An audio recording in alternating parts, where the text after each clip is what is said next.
Vamos abrir as nossas Bíblias, irmãos e irmãs. Gênesis capítulo 47.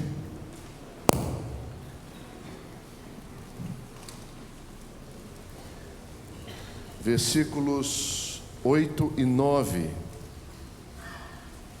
Se você está conosco pela primeira vez e não tem muita intimidade com a Bíblia, é o primeiro livro da Escritura Sagrada.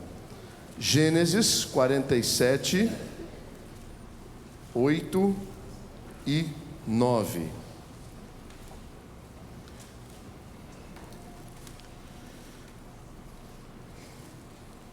Perguntou Faraó a Jacó: quantos são os dias dos anos da tua vida? Jacó lhe respondeu: os dias dos anos das minhas peregrinações são 130 anos. Poucos e maus foram os dias dos anos da minha vida, e não chegaram os dias dos anos da vida de meus pais nos dias das suas peregrinações. Senhor, nessa manhã nós chegamos ao momento mais importante do nosso culto comunitário. É o momento em que iremos ouvir o ensinamento da Tua Palavra. E eu peço, Pai, que no nome de Jesus, o Senhor me conceda toda a sabedoria, toda a iluminação, para expor as verdades desse tema, segundo as implicações e ensinamentos da Tua Palavra. Que isto seja para cada um de nós fonte de vida e de reorientação. E para aqueles, ó Deus, que estão tendo contato com a palavra do Senhor pela primeira vez ou no início, que seja uma manhã de salvação e redenção. Faz isso, Senhor, independente de mim, porque isso é obra do Teu Santo Espírito no coração de todo aquele que o Senhor deseja salvar. Por isso, Deus, abençoa-nos nessa manhã, para a honra e glória do Teu nome, para a edificação da igreja do Senhor, e em nome de Jesus, amém. Amém. Quantos são os anos da sua vida? Nós não temos essa resposta, mas recentemente um aplicativo de celular tentou prever o futuro, mais ou menos dizendo assim: eu não sei quantos anos você vai viver, mas caso você viva mais 30, 40 anos, você vai ficar assim. Alguns gostaram tanto do resultado que até publicaram. Outros não publicaram, e outros, quando souberam desse aplicativo, fizeram Deus me livre. Não quero saber, não tenho curiosidade, deixa para lá, e não façam com a minha foto. Não é o meu caso, viu? Eu fiz, mostrei, falei: nossa, a cara do seu pai. Falei: que bom, né? Joia, estamos em casa, né? Agora, a pergunta desse encontro, ela é uma pergunta que vai mais além. Existe um psicólogo chamado Erik Erikson, que ele trabalha com a teoria da psicologia do desenvolvimento, que ele fala o seguinte: existem duas maneiras de você chegar ao fim da sua vida. Ou você vai chegar lá com gratidão e celebração, ou você vai chegar lá com amargura e desistência. Não tem uma terceira via. Isso não oscila. É basicamente isso que vai acontecer com o envelhecimento. Segundo ele, ok? Na passagem que nós lemos, nós temos um encontro de Faraó com o pai de José, com o pai daquele que era o seu braço direito, com Jacó. que tinha ficado um pouco distante dessa história, desde o capítulo 37, quando começa a história de José. E nesse encontro, o faraó só faz uma pergunta para ele: quantos são os dias da sua vida? O que ele está querendo saber, mais ou menos assim: quantos anos você tem? Mas Jacó, ele vai além, ele fala assim: quer saber? Eu vou abrir o coração, eu vou deixar de lado aquela convenção social do tá tudo bem, e você, tudo bem. E quando ele pergunta quantos anos você tem, a resposta dele é: quantos anos eu tenho e como eu vivi esses anos.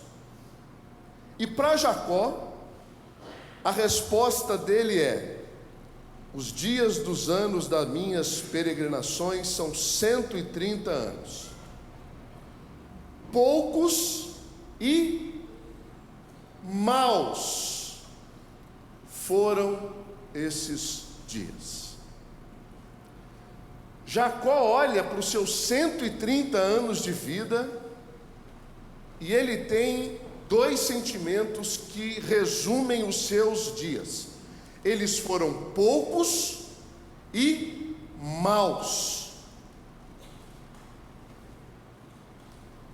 O poucos é relativo, sabe por quê? Porque a idade é relativa do ponto de vista. Vou dar um exemplo.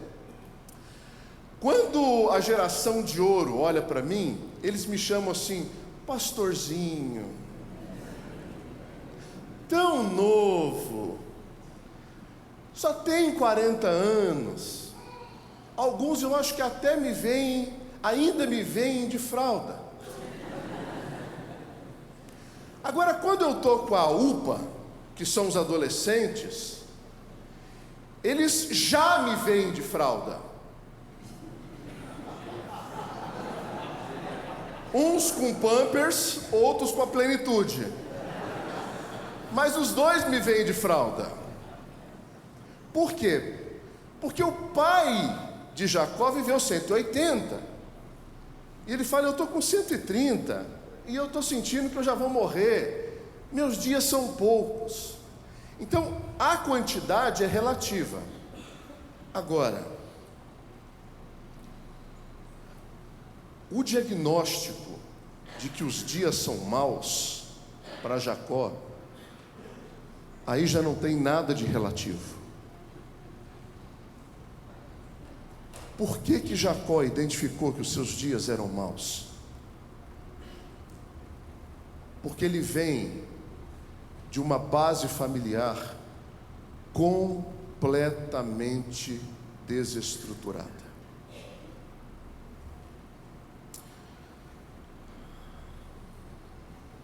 Se a família de Jacó fosse colocada num estudo dentro da psicologia, eles falariam assim: é neurótico e disfuncional o que esse homem viveu ao longo da sua vida.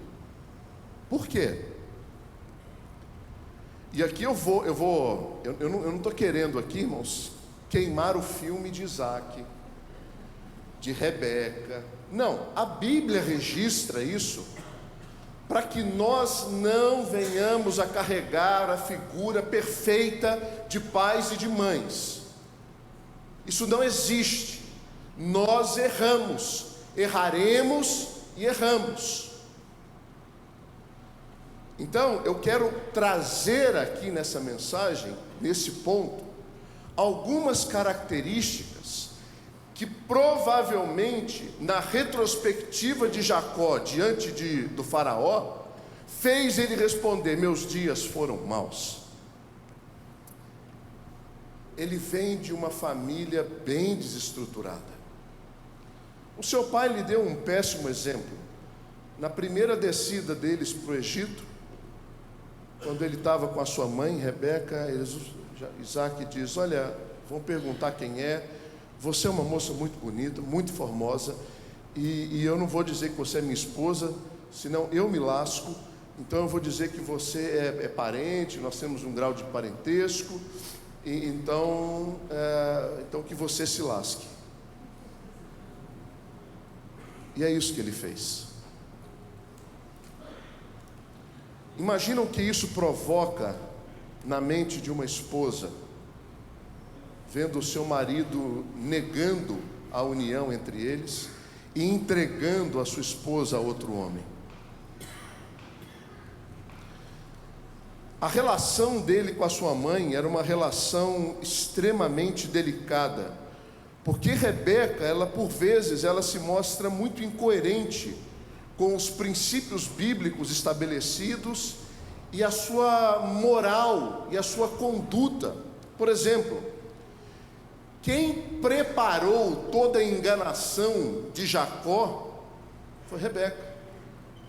A mãe estava por trás, inculcando na cabeça do filho que enganar é bom. O seu irmão Esaú o odiou profundamente, ao ponto de dizer: quando o papai morrer, eu vou te matar. A mãe vê aquilo e diz, de novo, encoberta o filho e o manda para a casa do seu tio. Quando ele chega na casa do tio, ele arruma problema com o tio, porque o tio também não era flor que se cheire.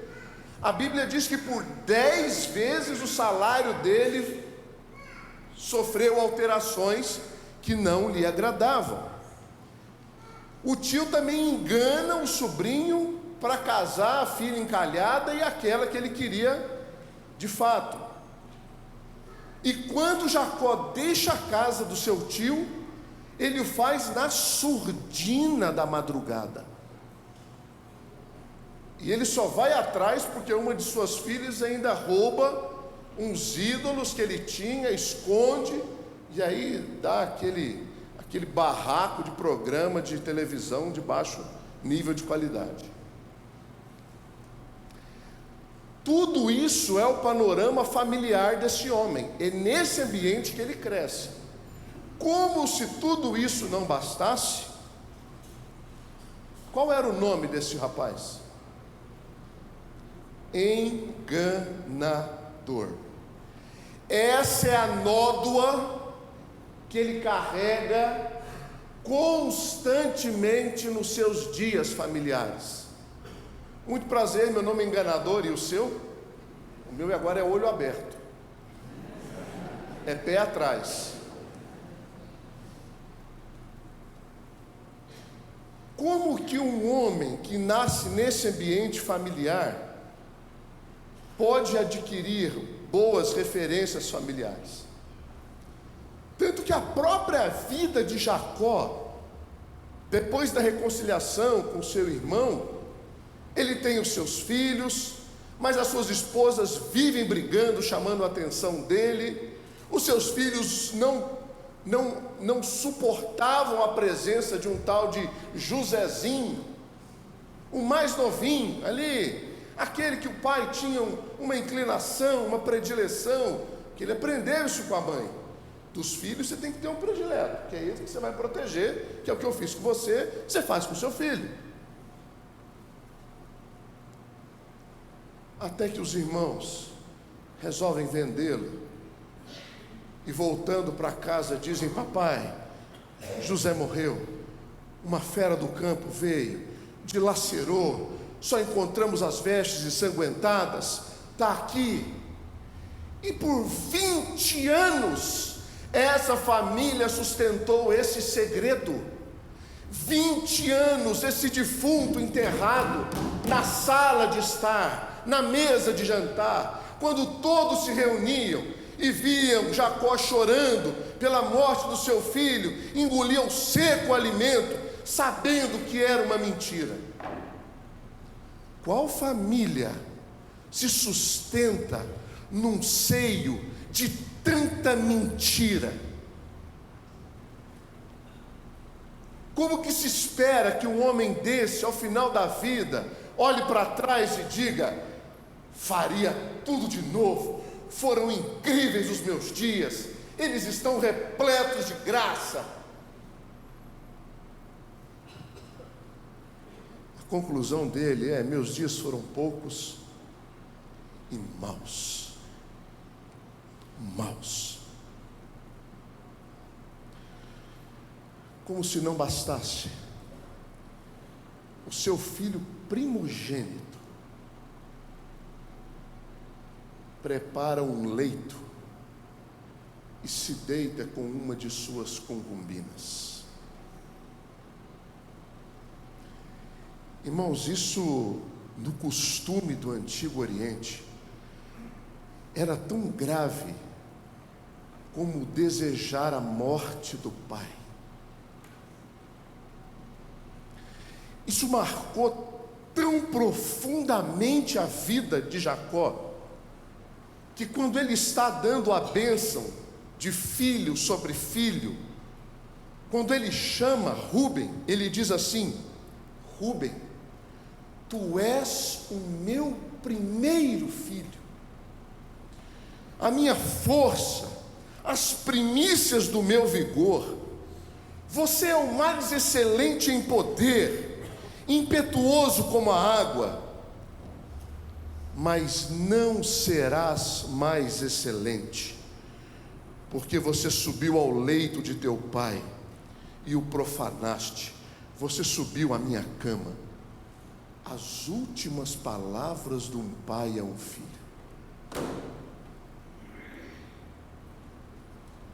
Uau! Quantas marcas negativas e familiares. Agora é só isso?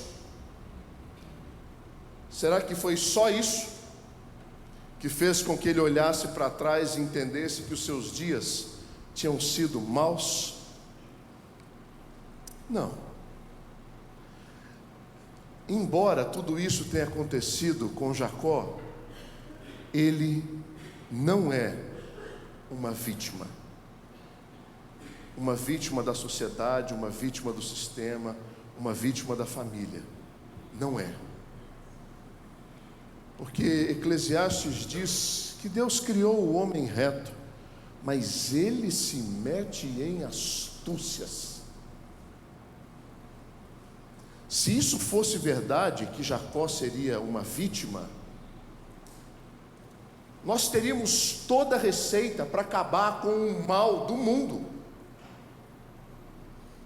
Criamos os nossos filhos bem e acabou, não terão mais nenhum problema. Mas não, ele não é uma vítima, ele é responsável pelas suas escolhas, ele é responsável pelas suas decisões, pelos seus passos. Ele carrega sobre si uma prestação de contas que terá que ser prestada. Isso não é isenção.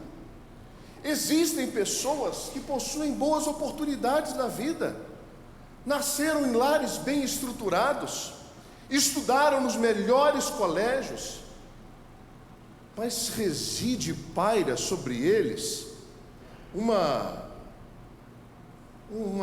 é que eu posso dizer? Um espírito de vagabundagem, que não aceita qualquer emprego, que não aceita qualquer salário, que não sujeita a qualquer situação, que rejeita bons relacionamentos, que rejeita boas propostas de um futuro casamento, que rejeita diversões saudáveis, e são completamente inclinados àquilo que não presta. Jacó não é uma vítima, mesmo tendo passado por tudo isso. Existem pessoas que adotam um estilo de vida que não orna, que não liga com as escrituras sagradas, desprezam princípios e valores, rejeitam Deus, boa consciência, rejeitam a vida e gostam das propostas do mal. Por isso que Jacó não é uma vítima do sistema.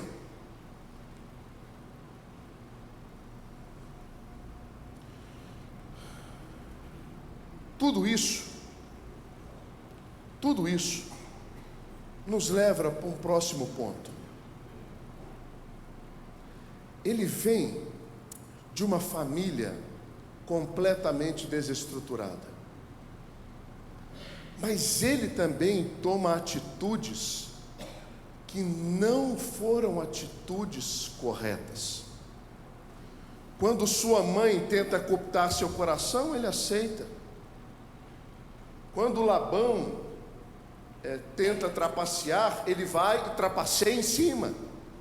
Então, esse jogo de postura diante das situações também o incriminam. Agora, tem um fator nisso tudo que é o principal em toda essa história. É uma demora imensa para que ele tome um posicionamento de seriedade diante de Deus. E eu não estou falando aqui de salvação, eu estou falando de santidade. Porque o tempo da sua salvação, da sua e da minha, nunca foi determinado por mim e nem por você. Isso é do Senhor. Agora, o tempo da nossa santidade, uma vez que Cristo tira a escama dos nossos olhos, revela o seu amor, revela a beleza da santidade. Esse compromisso meu com a santidade é uma decisão diária que nós fazemos. Jacó nasceu nesse ambiente religioso. Ele viu o seu pai, apesar dessas falhas, erigindo altares, marcos, que pudessem ser pontos de referência na caminhada e na peregrinação do povo.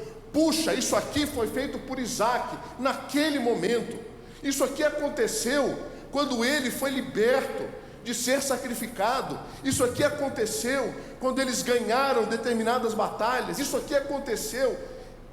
E tudo isso eram marcos. Jacó cresce no ambiente religioso, no ambiente da fé. Deus não era desconhecido, mas a sua atitude de santidade demorou para acontecer. Por exemplo, antes da reconciliação dele com seu irmão, ele tem um sonho, né? Eu lembro que a primeira vez que eu li esse texto, logo depois de converter, e a imagem mental que eu criei há 20 e tantos anos atrás, era uma escada com anjos descendo e subindo. Eu falei, uau, a primeira escada rolante. Essa mentalidade shopping, né? Subindo e descendo, uma escada rolante para o céu. E aí o Senhor aparece para ele, e a bênção que Deus traz para ele é assim: eu sou o teu Deus, eu estarei contigo, eu vou te dar uma terra, eu vou te multiplicar, eu vou ser um Deus incrível para você. Aí ele acorda, fica maravilhado com aquilo. Aí ele faz um altar, e depois de fazer o altar, sabe o que ele diz? Ah, Senhor, eu estou impressionado com essa visão. Se o Senhor me abençoar, se o Senhor me der pão, se o Senhor me der comida, se o Senhor me der vitória, se o Senhor me der riqueza, se o Senhor me der a paz com meu irmão, se o Senhor me der a frutificação dos meus filhos, aí então o Senhor será o meu Deus. Nem tendo a visão que ele teve, ele adquiriu a capacidade da rendição diante de Deus. Ele ainda assim manteve o seu nome enganador, manipulador, trocador, negociador com Deus. Uma demora. E só no capítulo 37, quando ele sai de cena, quando ele tem o seu nome mudado, é que acontece uma reviravolta em sua vida. Pastor, é possível virar esse jogo? Já na segunda metade da vida, ou já nos 4/5 da vida, ou nos 11avos? Olha, talvez, o seu olhar para trás, ele ainda seja marcado pelos erros, pelas dificuldades que foram cometidos. Mas a beleza disso tudo é que existe a possibilidade da reconciliação, do perdão, enquanto nós ainda estamos vivos. Por quê? Porque o perigo disso tudo é você chegar lá no final da vida e não ter mais como reparar aquilo que foi feito por você e marcou negativamente as pessoas que estão tão próximas a você. Jacó adquire essa consciência com algumas atitudes. Em Gênesis 31, e em outras passagens, essa no versículo 5, ele traz à memória o Deus dos meus pais. Este é o primeiro passo para qualquer mudança das condições dos próximos dias da sua vida. Considere a figura de Deus presente na sua vida. Se até hoje você viveu somente lembrando dos deuses dos seus pais, está na hora de você ter a consciência de que esse Deus, ele pode ser o seu Deus, não mais o Deus dos seus pais. Ah, você vai em alguma igreja? Eu vou na igreja dos meus pais. Ah, você vai no acampamento? É lá da igreja dos meus pais, eles estão pedindo para eu ir. Quem sabe não é hora de você ter a pessoalidade do relacionamento com esse Deus, e ele deixar de ser o Deus dos seus pais e se tornar o meu Deus.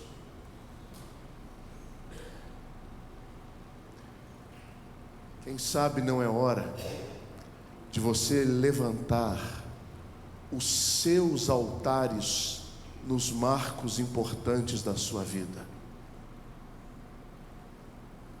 Eu não estou falando para você fazer tatuagem em cada ponto de inflexão que você vai viver, não é isso, não tem nada disso. São marcos históricos de Deus na sua vida, de saber que naquele momento o livramento veio do Senhor. Você sabia que hoje o Facebook faz uma coisa que muitos cristãos esquecem de fazer? Trazer à memória aquilo que nos dá esperança. Com frequência você não recebe umas fotos há 3 anos, há 5 anos. Sempre no mês de novembro eu recebo a lembrança do quarto do hospital que eu operei para a retirada de um câncer na tireoide. Toda vez. Gustavo, essa foto foi há 1 ano atrás, 2 anos atrás, 4 anos atrás, 5 anos atrás. Marcos na nossa vida, que nos fazem lembrar o que Deus fez e nos enchem de atitude e de esperança para o amanhã. Para o amanhã. E por fim, isso vem a parte mais bonita dessa história de Jacó. É o perdão e a superação. Em Gênesis, no capítulo 50, a situação é a seguinte: José era o maior nome de todo o Egito. Os seus irmãos já tinham vindo todos para o Egito. Seu pai estava com eles. Jacó cuidava deles e alimentava, José cuidava de Jacó e alimentava os seus irmãos. Diariamente vinha o suprimento. Mas aí Jacó morre. Com a morte de Jacó, qual é o pensamento dos irmãos? Lascou. Papai era o ponto de conexão que tínhamos com ele. Papai era a ponte que passava o alimento todo dia.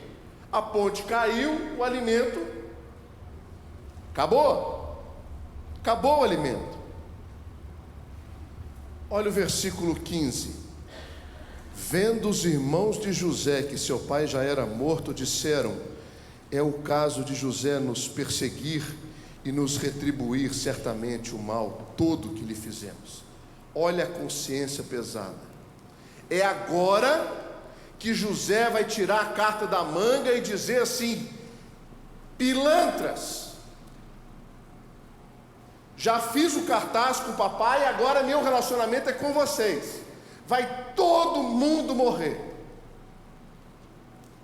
Aí, como se não bastasse, versículo 16: portanto, mandaram dizer a José: teu pai ordenou antes da sua morte, dizendo: assim direis a José: perdoa, pois a transgressão dos teus irmãos, o seu pecado, porque te fizeram mal. Agora, pois, te rogamos que perdoes a transgressão dos servos do Deus de teu pai. José chorou enquanto lhe falava.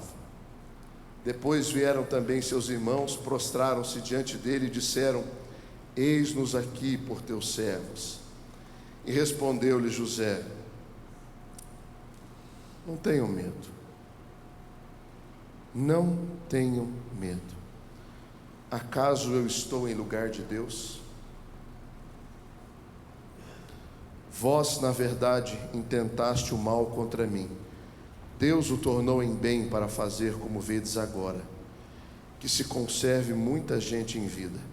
Não temais, pois eu vos sustentarei a vós outros e a vossos filhos. Assim os consolou e lhes falou ao coração. José quebra todo o ciclo de maldade e vingança naquela família, que era aprendido de geração em geração. Não é maldade, como é que chama? Maldição hereditária. Tem nada disso, irmãos. Isso é besteira. Isso aqui é comportamento aprendido por atitudes ensinadas. E José coloca um basta nessa família. Acabou isso. Por isso, quantos anos são os dias da tua vida?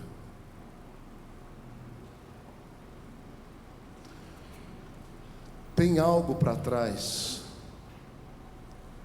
que possa ser repensado, revisto, atualizado?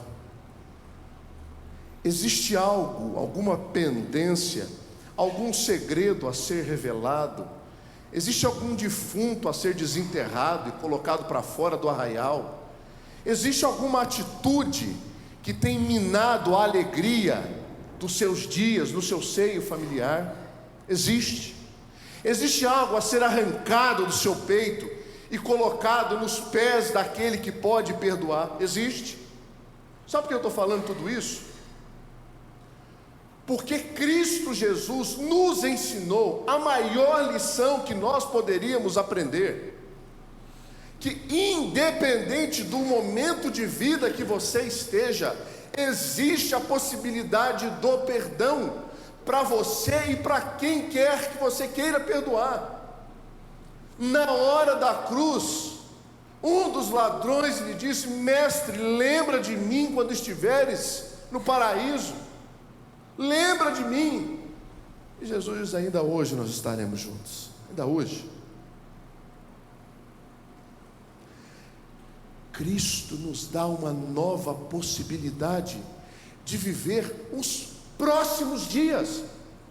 Os anteriores não serão vividos novamente, mas os próximos dias nós temos a bênção de poder viver mais leves. Quantos e como são os dias da tua vida? Essa é uma pergunta que só você pode responder. Mas lembre-se, quando se experimenta Jesus na vida,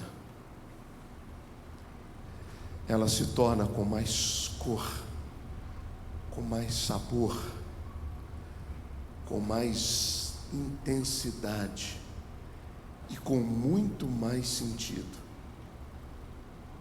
E aí, o quantos dias são muito menos importantes do que como foram os dias. Quantos são os dias da sua vida?